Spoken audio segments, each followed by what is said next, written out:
Ang putling ebanghelyo. 30 minutos nga pagsabwag sa tinuod nga ebanghelyo. Kauban ni Pastor Jeremias Hangad. Ang putling ebanghelyo. Tulumanon nga gihatod kaninyo sa Herald of Grace Radio Ministries Philippines. Ang putling ebanghelyo. Ang putling ebanghelyo. Ang putling ebanghelyo.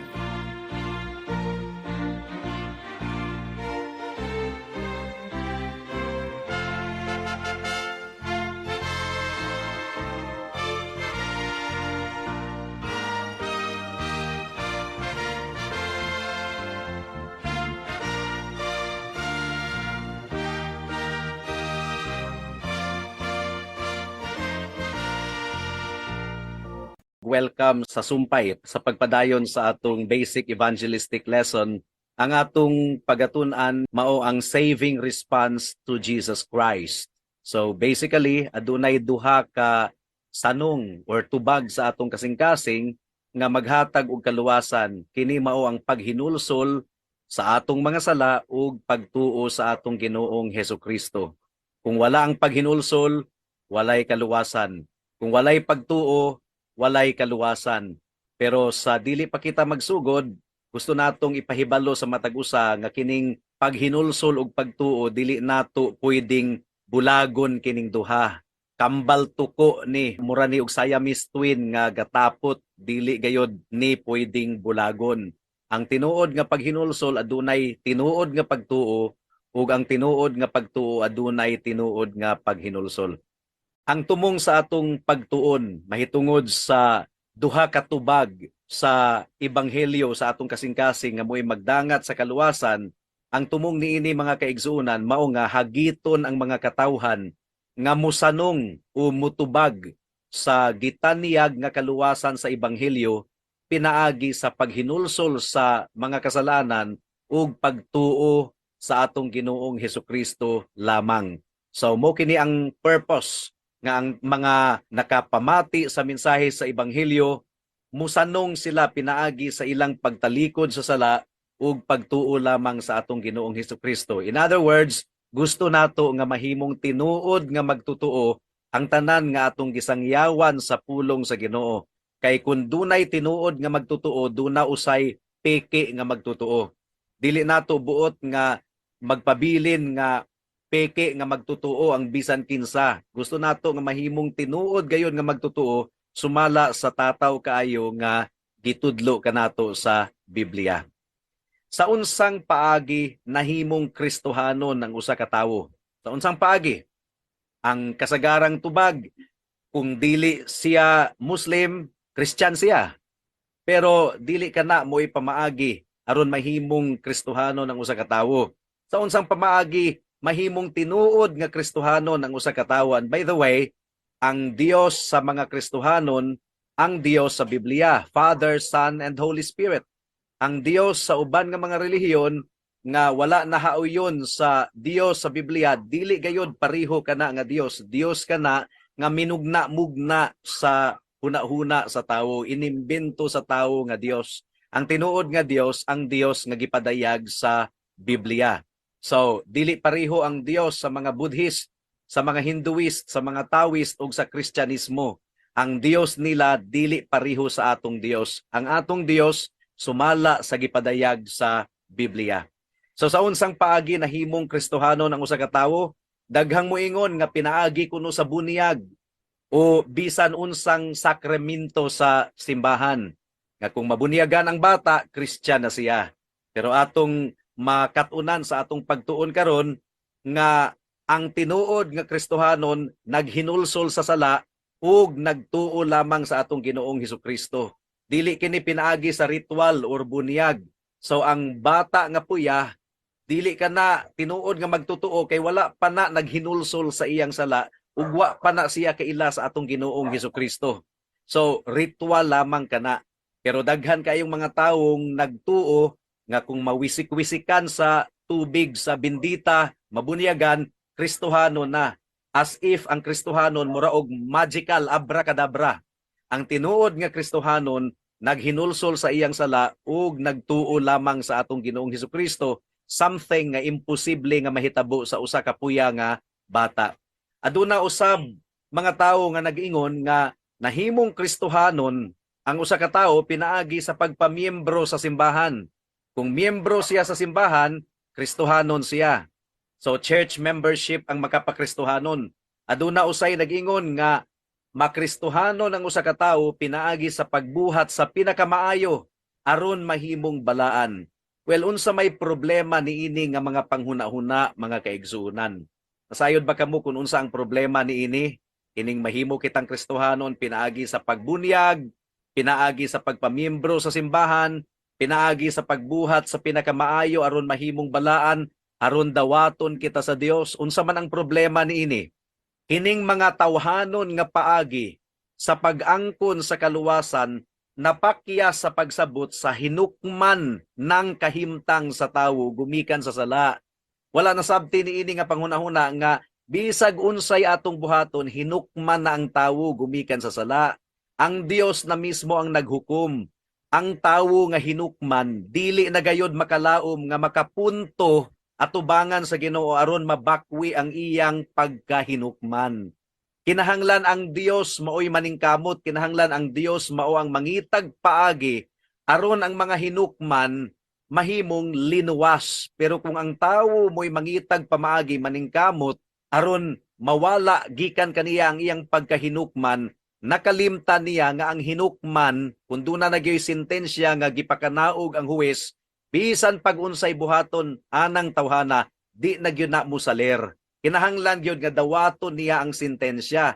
Kung korte sa yuta ang atong pagahisgutan, ingon ana usab atubangan sa Ginoo, ang tawo nga hinukman atubangan sa Dios, ilalom na gayod siya sa paghukom ug wala na siya'y mahimo sa iyang kaugalingong pagpaningkamot aron mabakwi ang paghukom sa Ginoo. Mabakwi lamang ang paghukom sa Ginoo kung ang Dios mismo mao ang mangita og pamaagi aron mawagtang ang paghukom gikan kaniya. Now sa korte sa Pilipinas do naman tay gitawag og executive pardon, executive clemency. Wala ka na nakabase sa pagpaningkamot sa piniriso kundi nakabase ka na sa prerogative sa presidente sa Pilipinas.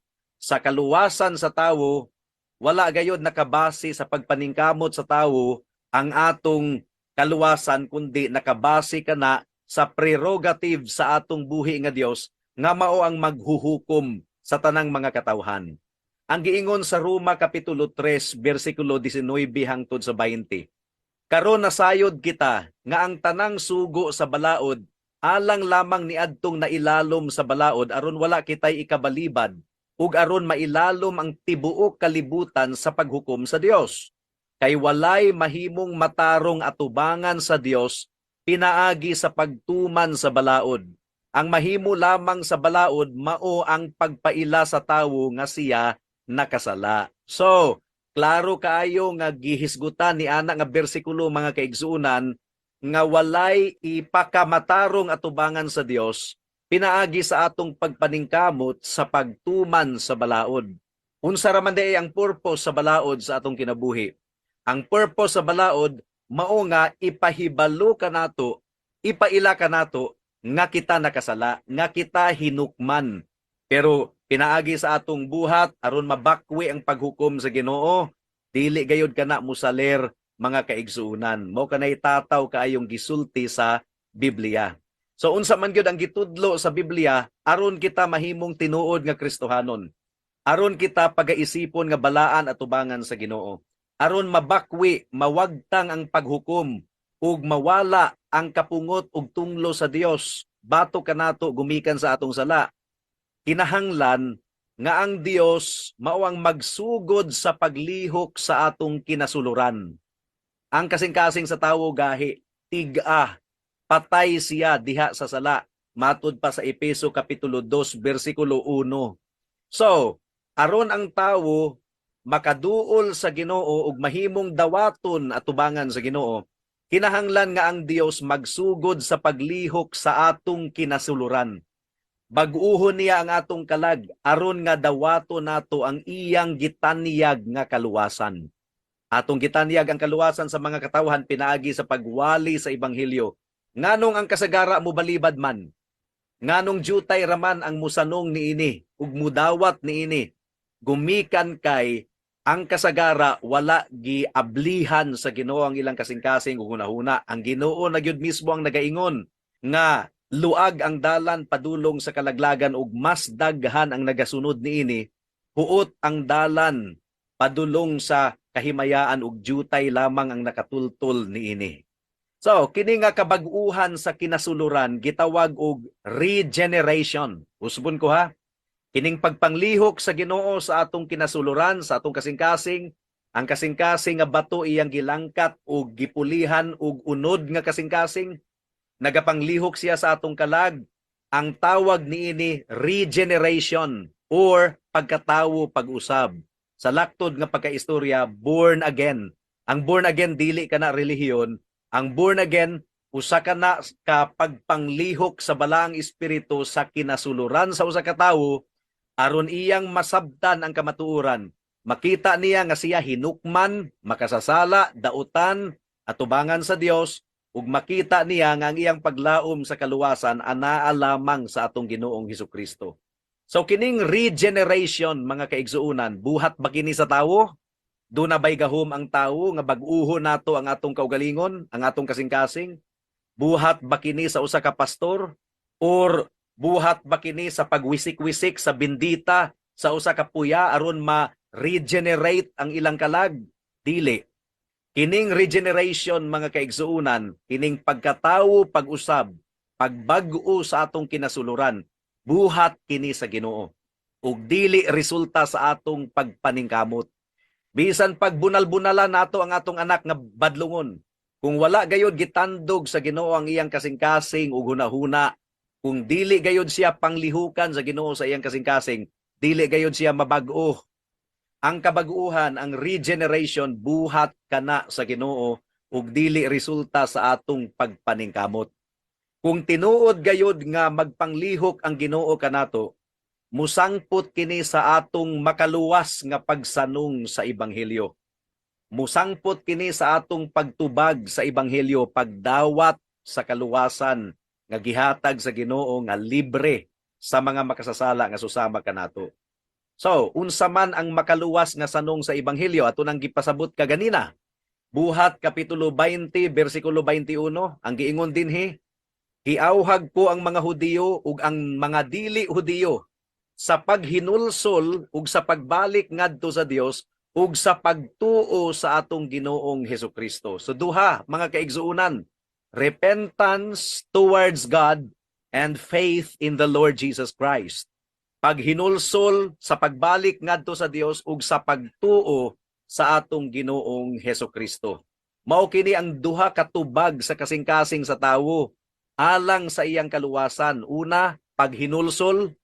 Aduna kini kalabutan sa atong sala batok sa Dios. Nasabta nato nga kita makasasala nahailalom sa tunglo sa Dios, maghinulsol kita. So ang paghinulsol adunay kalabutan sa atong sala batok sa Dios. Ang pagtuo adunay kalabutan kini sa gitanyag nga kaluoy diha kang Hesukristo. So, atong gihinulsulan ang atong sala. Unsaon nato nga mapasaylo ta sa atong sala?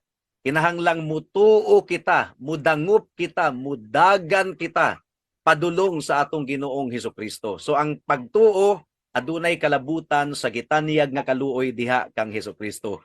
Mao kini ang duha ka tubag sa tawo sa ebanghelyo. Sa maayong balita, paghinulsol ug pagtuo. Ug kung wala kini sa usa ka tawo, magpabilin siyang kaaway sa Dios. Magpabilin siyang nahailalom sa tunglo ug kapungot sa atong Dios. Unsa man ang paghinulsol mga kaigsunan? Kay doon na bayay tinuod nga paghinulsol, dunay peke nga paghinulsol. Unsa man ang paghinulsol sa sala? Una, dili kini pagpasakit nato sa atong kaugalingon. Dili kini pagpenitensya. Dili kini pagsamad-samad nato sa atong kaugalingon sa mahal nga adlaw or sa Semana Santa. Ang translation sa Romano Katoliko nga version sa Bible, kining duway reims sa Acts 2:38, dili gayud mao. Di gyud mao, I challenge them. Kay nagtuon gyud ta og Greek language mga kaigsuunan. Kay ang bag-ong tugon gisulat sa Greek language. Tanawa ra gud ng translation sa Roman Catholic version of the Bible, kining Douay Rheims. Ang ilang translation sa Acts 2:38, ang giingon dinhi, do penance and be baptized every one of you in the name of Jesus Christ for the remission of your sins, and you shall receive the gift of the Holy Ghost. So magpenitensya kuno kita aron mapasaylo ang atong sala. So but pasabot atong samaran ang atong kaugalingon, atong pasakitan atong kaugalingon, magpamisa kita, maghalad kita, mo man kini penitensya nga gitudlo mga kaigsuonan. Pero kung atong basahon ang Biblia, ang tinuod gayod nga nahasulat sa Biblia, Acts 2:38, ang giingon dinhi, ang tagsa-tagsa kaninyo kinahanglan nga maghinulsol. Dili penitensya ha, kundili maghinulsol ug magpabunyag sa ngalan ni Hesukristo aron pasayloon ang inyong mga sala ug madawat ninyo ang gasa sa Dios nga mao ang Espiritu Santo. Ang kining repentance mga kaigsuonan, gikan kini sa Griego nga pinulungan nga metanoeo. Ang buot pasabot sa repentance, to change one's mind or purpose. Adunay pagbag-o sa hunahuna, adunay pagbag-o sa tumong. Kung ang tumong sa atong kinabuhi sa una mao ang pagpakasala ug mao ang pagsunod sa dikta sa sala, ang tinuod nga naghinulsol, nabag-o na ang iyang hunahuna ug nabag-o na ang iyang tumong. Gusto na niyang sundon ang Dios ug ang pagkabalaan, iya nang gitalikdan ang sala. Mo kanay but pasabot sa metanoeo, dili penitensya. Ang usage sa metanoeo sa Greek language mga kaigsuonan mo kining I repent, I change my mind. The inner man is changed, particularly with reference to acceptance of the will of God. Gidawat nato ang kabubuton sa Ginoo. Unsa pa ang paghinulsol? Ang paghinulsol, dili kini ang pagbati lamang sa tumang kaguol tungod sa sala. Remember, si Judas mga kaigsuonan naguol gayud kaayo gumikan sa iyang sala. Niadtong nakita niya nga gidakop na si Jesus ug nasayod siya nga si Jesus walay sala, naguol gayud kaayo si Judas. Murag tinuod nga naghinulsol no? Naguol kayo kay ang tinuod biya nga naghinulsol, naguol pud kaayo. Wala may tinuod nga naghinulsol nga walay kaguol. Apan posible di ay ang usa ka tawo nga makabati og kaguol pero dili tinuod nga naghinulsol. Sama kang Judas. Ang giingon sa Matthew 27 verse 3, sa pagkakita ni Judas ang traidor nga si Jesus ilang patyon, nagbasol siya o giuli niya ang katluan kasalapi ngadto sa kadagkuan sa mga pari ug sa mga pangulo sa mga Hudiyo. Nagbasol siya, naghinulsol. It's the same word pero ang buot ipasabot ni ana nga word, mga kaigsuonan, naguol kaayo. Gikan kana sa pulo nga metamilumay, to feel extreme remorse. Grabe gayud kaayo ang kaguol ni Judas. Naghikugod siya, gumikan sa iyang kaguol. Ang tanang naghinulsol nga tinuod, mubati man og tumang kaguol. Apan, pwede di ay nga makabati og tumang kaguol ang tawo bisag dili siya tinuod nga naghinulsol. Sama kang Judas. Daghan kay mga tawo nga naguol kunuhay sa ilang sala. Nag-ingon nga naghinulsol pero dili tinuod ang ilang paghinulsol. Kung walay tinuod nga paghinulsol, walay tinuod nga kaluwasan. Unsa pa? Ang paghinulsol sa sala, dili kini pag-angkon lang sa sala. Kining imong giangkon lang nga makasasala ka. Kay daghan biyang mga tawo nga moangkon pod nga makasasala sila. Moingon nga, tinuod nakasala ako, aw kita mang tanan makasasala. So daghang mga tawo nga moangkon nga sila makasasala.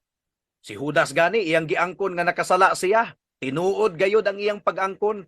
Si Judas miangkon kaayo sa iyang sala apan dili tinuod ang iyang paghinulsol. Ang giingon sa Matthew 27 verse 4, miingon siya kanila, nakasala ako sa akong pagtugyan sa dugo sa tawo nga walay sala. Wala gibasol ni Judas si Satanas ha? Wala gibasol ni Judas ang iyang kauban nga mga apostol. Wala gibasol ni Judas bisan ang Ginoo. Gibasol ni Judas ang iyang kaugalingon. Iya gayong giangkon ang iyang sala mga kaigsunan. Apan mahimo di ay ang usa ka tawo nga moangkon sa iyang sala sama kang Judas apan dili tinuod nga naghinulsol. Ang tinuod nga naghinulsol dunay pag-angkon sa sala. Syempre, ang tinuod nga naghinulsol moangkon gayod nga siya makasasala apan mahimo di ay ang usa ka tawo nga moangkon sa iyang sala sama sa gibuhat ni Judas apan dili tinuod nga naghinulsol. Unsa pa? Ang paghinulsol sa sala, dili kini ang pagpamawi isip kapuli sa sala. Dili kini pamawi mga kaigsuunan. Unsa may pamawi nga gibuhat ni Judas? Giuli ni Judas ang kwarta nga bugti sa kamatayon ni Jesus. Apan dili tinuod ang iyang paghinulsol. Remember si Judas kawatan. Remember si Judas mahigugmaon kaayo sa kwarta, hakog kaayo to. Mugani nga iyang gibudhian si Jesus kay nahigugma siya sa salapi, pero niining taknaa iyang giuli ang kwarta nga iyang gihigugma. Wala na niya bali-baliha ang kwarta, mga kaigsuunan. Matthew 27 verse 5. Unya gipanglabay ni Judas ang salapi didto sa templo ug mibiya kanila. Unya milakaw siya ug naghikog. Posible di ay ang usa ka tawo mamawi, iyang iuli ang iyang gibuhat nga dautan sama sa pagpangawat. Mahimo di ay ang usa ka tawo nga mamawi og buhat og maayo, isip bayad kunuhay sa iyang sala. Sama kang Judas. Apan dili tinuod nga naghinulsol. Adunay mga tawo nga daghang bisyo nangabit, unya mamawi sila ba pinaagi sa paghalad sa simbahan, paghatag og mga donasyon kay pamawi, pero dili tinuod nga naghinulsol. Si Judas namawi kunuhay, iuli niya ang kwarta, apan dili siya tinuod or wala siya tinuod nga naghinulsol. Ang pagpamatuod nga dili tinuod ang paghinulsol ni Judas, unsa man? Naghikog siya. Gibuhat gihapon niya ang iyang gusto. Iya gayud gihapon gisunod ang iyang kaugalingong gusto. Pwede baya unta nga nagpaubos siya sa iyang kaugalingon ug midangup siya kang Jesus aron mapasaylo siya? Apan wala niya kinibuhata. Nag-self-medicate si Judas, gibuhat gihapon niya ang iyang gustong buhaton. Iyang gisunod ang iyang kaugalingong solusyon sa sala. Dili pareho ba sa gibuhat ni Pedro nga nakasala, katulo niya kahigayon nga gilimod si Jesus, naghinulsol si Pedro og midangup kang Jesus ug gipasaylo siya ni Jesus. Pero si Judas, pwede ba gyud unta nga mudangup siya kang Jesus, magpaubos siya, pero garbuso si Judas.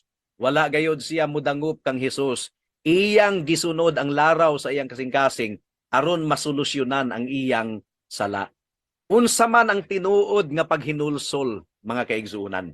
Unsa man ang tinuod nga paghinulsol? Ang tinuod nga paghinulsol nahasulat sa Isaias kapitulo 55 bersikulo 7.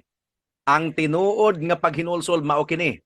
Ang giingon dinhi, pabiyaa ang mga dautan sa ilang mga sala ug ipasalikway sa mga makasasala ang ilang mga dautang hunahuna.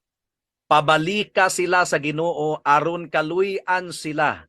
Pabalika sila sa atong Dios kay andam siya sa pagpasaylo. Ang tinuod ay nga paghinulsol mao ang pagbiya sa dautan nga binuhatan, mao ang pagsalikway sa sala, pero dili ra diha taman. Kinahanglan nga mubalik sa Ginoo alang sa iyang kaluoy, alang sa kapasayloan, kay ang Dios andam nga mupasaylo. Dili nato mahimong ibulag ang paghinulsol og pagtuo. Ang tinuod nga paghinulsol adunay pagbalik sa Dios, pagpaubos sa Dios, mao kana ang pagtuo.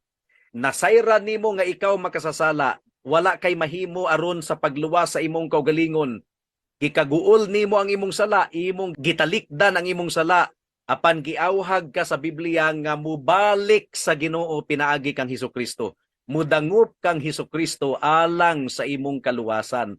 Ug ang Dios andam nga mupasaylo, wala kadto buhatan ni Judas. Gituman gihapon ni Judas ang kagahi sa iyang ulo. Garbuso kayo siya, wa gayud siya mubalik sa Ginoo. Ang mga tawo taman rag angkon nga sila makasasala, pero wala sila mudangup kang Kristo alang sa ilang kaluwasan. Didto sila mudangup sa pagpenitensya, pagbuhat og maayo, pagpasakit sa ilang kaugalingon, paghatag og donasyon sa simbahan, didto sila gasalig sa ilang binuhatan.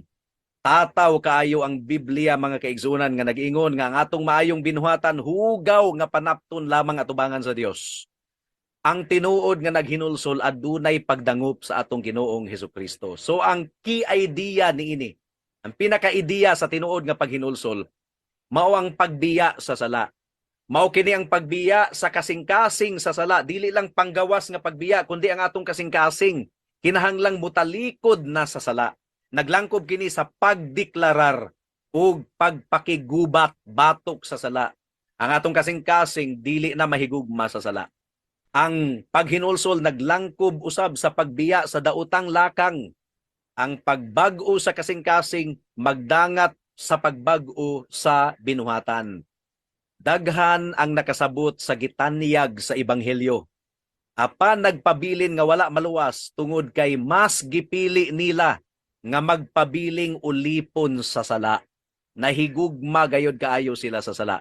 So mao kadto ang unang tubag sa ebanghelyo mga kaigsuonan no. Mao ang paghinulsol. Apan ang paghinulsol dili nato mahimong bulagon gikan sa pagtuo kang Kristo. It's repentance towards God and faith in the Lord Jesus Christ matud pa sa Biblia. Unsa man ang pagtuo kang Kristo? Ang pagtuo dili lamang kini pag-uyon sa mga kamatuoran sa ebanghelyo. Bisan si Satanas ug ang mga demonyo miuyon gayod kaayo sa ebanghelyo. Nagpangurog pagani mga kaigsuonan. Ang giingon sa Santiago 2:19, nagtuo ka nga usaray Dios, maayo ka na. Apan ang mga demonyo nagtuo usab ni ana ug nagkurog sa kahadlok. Ha? So, ang pagtuo nga makaluwas dili kining pag-uyon lamang sa kamatuoran sa ebanghelyo nga miuyon lang ang imong hunahuna. Taman ra diha.